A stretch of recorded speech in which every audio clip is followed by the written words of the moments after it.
तो बस इंतजार है महाराष्ट्र में सरकार बनने का। मेरी सहयोगी प्रीति सोमपुरा इस वक्त सीधा मेरे साथ जुड़ रही हैं और प्रीति के साथ आपको मैं बताऊं एनसीपी के नेता नवाब मलिक जी भी मौजूद है। प्रीति, आप बात करके थोड़ा हमें बताएं, क्योंकि कॉमन मिनिमम प्रोग्राम तो बन गया लेकिन ये पोस्ट पोल अलायंस है, दिल में कुछ बाकी तो नहीं बचा रह गया है?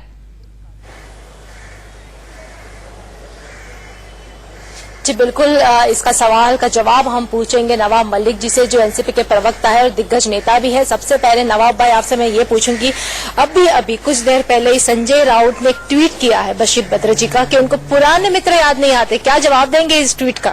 नहीं, मैं तो यही कहूंगा कि इब्तिदाई इश्क खैर होता है क्या, आगे आगे देखिए होता है क्या। आगे आगे देखिए होता है क्या? जी बिल्कुल, आगे आगे अच्छी बातें होंगी और उन्हें कहीं ना कहीं जो वो चाहते हैं, जो शिवसेना चाहती है, उसी दिशा में राजनीति महाराष्ट्र की होगी। सोमवार को जो है एक बैठक होनी है शरद पवार और सोनिया गांधी के बीच में। क्या लगता है कि उसके बाद अगले हफ्ते में सरकार बन जाएगी महाराष्ट्र में?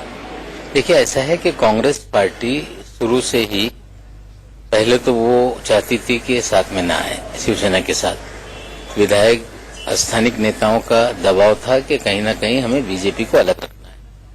फिर अलग बाहर से सपोर्ट करने की बात कर रहे थे। पवार साहब ने कहा कि जब तक आप सरकार में शामिल नहीं होंगे तब तक कोई स्थिर सरकार महाराष्ट्र में नहीं होगी।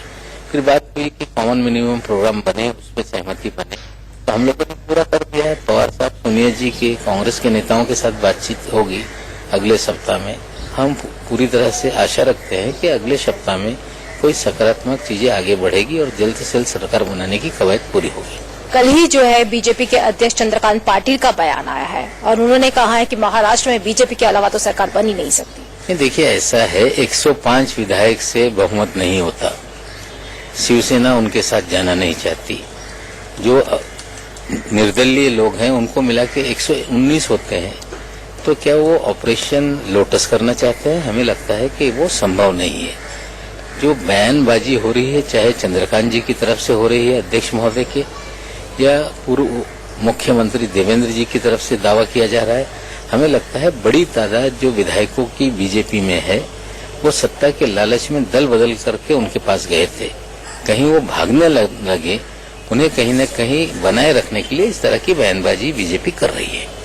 जो एमएलए जो है चुनाव से पहले बीजेपी में गए थे, क्या वो फिर से एनसीपी में आना चाहते हैं? देखिए, कुछ लोगों ने दादा से बात की थी, खास करके सातारा और पूर्णा डिस्ट्रिक्ट के लोगों ने, लेकिन उसको लेकर कोई पार्टी में कोई बातचीत नहीं है।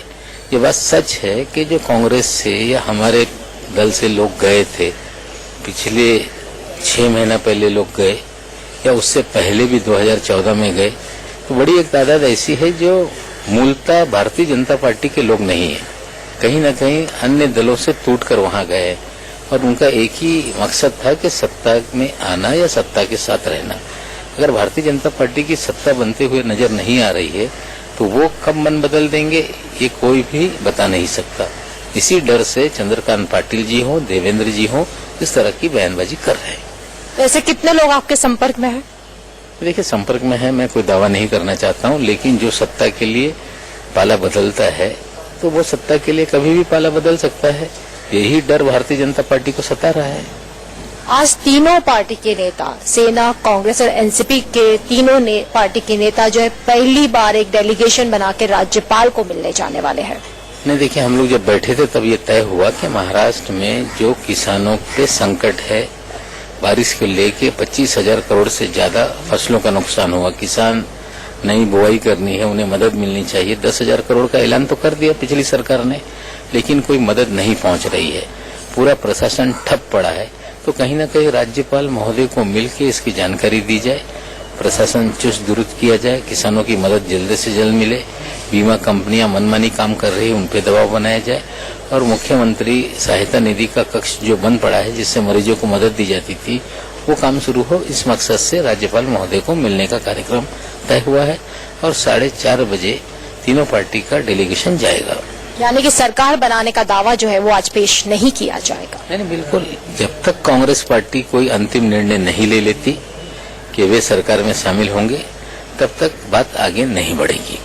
लेकिन जैसे कि अभी आपने कहा कि कांग्रेस पार्टी के निर्णय के ऊपर अभी फैसला होना है शिव महाआघाड़ी का कि क्या सरकार कब बनाना है, कैसे बनेगी। देखिए, पवार साहब ने स्पष्ट कहा कि बाहर के समर्थन से कोई सरकार लंबे समय तक नहीं चल सकती। सरकार बनाना नहीं, 5 साल चलाना हमारा मकसद है। इसीलिए कांग्रेस को राजी करने की कवायद शुरू है। हमें उम्मीद है कि कांग्रेस राजी हो जाएगी। यानी कि सोमवार तक फैसला हो जाएगा। अगले सप्ताह में उम्मीद है कि अगले सप्ताह तक चीजें आगे बढ़ेगी।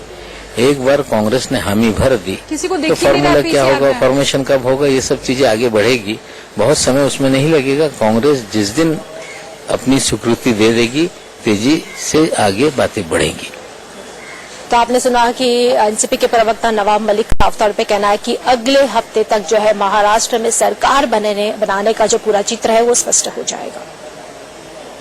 इश्क है रोता है क्या से शुरुआत की थी नवाब मलिक ने, जरा पूछ करके बताइए। इश्क बड़ा पुराना है बीजेपी और शिवसेना का, तो कहीं बीच में दगा शिवसेना दे तो नहीं देगी? 5 साल सरकार बन पाएगी, रह पाएगी, इसका कितना भरोसा है उन्हें?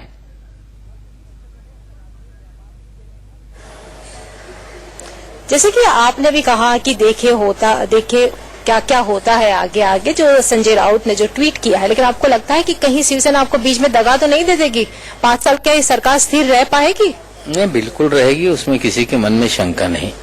जिस तरह से भारतीय जनता पार्टी ने 5 साल तक अपमानित किया है शिवसेना को, झुठलाने का काम किया है, हमें लगता है शिवसेना के लोग कहीं न कहीं दिमाग से कम और दिल से ज्यादा काम करते हैं। अगर कोई अपमानित करेगा तो हमें नहीं लगता है कि इतने अपमान के बाद अमित शाह जी ने जिस तरह से फिर झूठा ठहराया उनको, शिवसेना उनके साथ फिर जुट जाएगी। अगर कोई कयास लगा रहा है तो हमें लगता है ये गलत है। तो आपको लगता है कि ये 5 साल में जो है शिवसेना अपना जो मुख्य एजेंडा है हिंदुत्व, उसको बाजू में रखेगी? शिवसेना कभी हिंदूवादी पार्टी नहीं थी। वो तो भारतीय जनता पार्टी के साथ रह के उनका एजेंडा बदला था। वो महाराष्ट्र के हित में, महाराष्ट्र के लोगों के लिए राजनीतिक दल का गठन हुआ था। बिल्कुल। उसी पर राजनीति करते थे। समय समय पे वो उनका जो एजेंडा है उस पर वो आ जाते हैं। छत्रपति शिवाजी महाराज को आदर्श मानते हैं। हमें लगता है कि उनको आदर्श मान के सरकार चलेगी। ठीक है, सरकार चलेगी और पूरे 5 साल चलेगी। बहुत शुक्रिया प्रीति और नवाब मलिक जी हमारे साथ जुड़ने के लिए। और